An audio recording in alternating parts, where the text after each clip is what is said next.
వి gold trusted gold buyers తాకట్టులో ఉన్న బంగారాన్ని విడిపించి ఈ రోజు ఉన్న మార్కెట్ ధరకే కొనబడును. మరిన్ని వివరాలకు సంప్రదించండి 77107720. కొద్దిసేపటి క్రితం తెలంగాణ రాష్ట్ర హైకోర్టు సిరిసిల్ల ఎమ్మెల్యే చేసినటువంటి పిటిషన్ని కొట్టేయడం జరిగింది. ఇప్పుడు సిరిసిల్ల ఎమ్మెల్యే గారు ఏం చేయాలంటే చేసిన తప్పును అంగీకరించి వెంటనే పోయి ఏసీబీ అధికారుల ముందు లొంగిపోవాలి.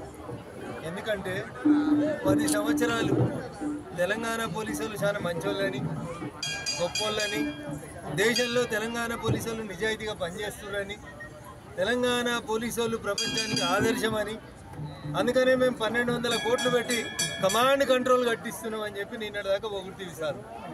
నిన్నటిదాకా మంచోళ్ళైన పోలీసులు ఇలా నీకు నోటీస్ ఇవ్వగానే తప్పుడు వ్యక్తులు ఎట్లయినా. మీరు 10 ఏళ్ళు అధికారంలో ఉన్నప్పుడు ప్రతిపక్ష ఎమ్మెల్యేల మీద, ఎంపీల మీద, అందరి మీద కేసులు పెట్టి లోపలేసిరు. అదే ఏసీబీ ఆఫీస్ గేట్ కాడ ఎవరెవరిని లోపలేసిరో యాద్ చేసుకోవాలి ఒకసారి. నువ్వు ఏతనేమో సక్కంది, నువ్వు కేసు పెట్టినప్పుడు మేము ప్రతిపక్ష ఎమ్మెల్యేలం పోలీసులను గౌరవించి ఎప్పుడు పిలిస్తే అప్పుడు పోలీస్ స్టేషన్కి వచ్చినాం. ఎవరన్నా దొంగతనం చేసిన దొంగను పోలీస్ స్టేషన్కి రమ్మంటే నా వెనుక వకీలను తెచ్చుకుంటా అంటే ఇక దొంగతనం చేసిన మాంతరా కంటిన్యూ అవుతుందా? అందుకని నిన్నటిదాకా లొటపీస్ కేసు, పొద్దుల పోతే పొద్దుకొద్దాం, కోర్టు ముంగట గవర్నమెంట్ తల అంచుకుంది అన్నాడు. ఏం చెప్పాలో వకీళ్ళకి తెలుస్తలేదు అన్నాడు. మీ వకీలు బాగా చెప్పారు సుప్రీంకోర్టుకి వెళ్ళి వచ్చి కేసు ఓడిపోయినావు, కొట్టేసిందంటే ఓడిపోయారు కదా. ఓడిపోయాక మరి ఇప్పుడు తల నువ్వు దించుకోవాలన్నా ఎవరు దించుకోవాలి? అందుకని కేటీఆర్ గారు మీ అహంకారం, ప్రభుత్వం పోయిన 13 నెలలు కూడా మీ అహంకారం తగ్గలేదు, మీ పరిస్థితులు మారలేదు. ఏం చెప్పదలుచుకున్నావు? ఇలా పోలీసు వాళ్ళు నమ్మక లేదు, పోలీసు వాళ్ళు ఏది పడితే అది రాస్తారు అంటే నువ్వు ఇదే రాపించినావు ఏంది మా మీద? మల్లన్న సాగర్ పోతుంటే దుబ్బాక ఎమ్మెల్యే రఘునందన్ అరెస్ట్ చేసి కేసు పెట్టిరు.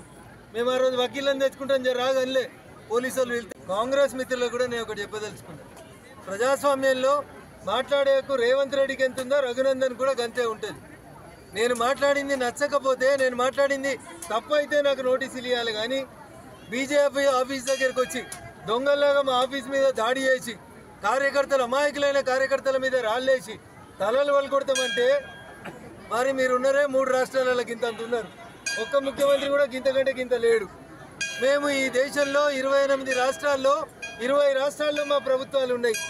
మేము గట్ల ఆఫీసుల మీద దాడి చేయాలి, కార్యకర్తల తలలు వలకొట్టాలనుకుంటే, నిజంగా భారతీయ జనతా పార్టీ అట్లా అనుకుంటే ఈ దేశంలో ఏ పార్టీ కూడా మిగిలదు.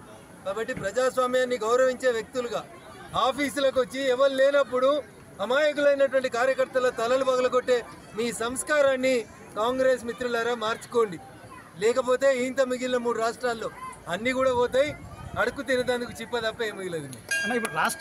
మరిన్ని వీడియోస్ కోసం ఛానల్ ని సబ్స్క్రైబ్ చేయండి. లేటెస్ట్ అప్డేట్స్ కోసం వాట్సాప్ ఛానల్ ని ఫాలో అవ్వండి. ఆ లింక్ డిస్క్రిప్షన్ లో ఉంది.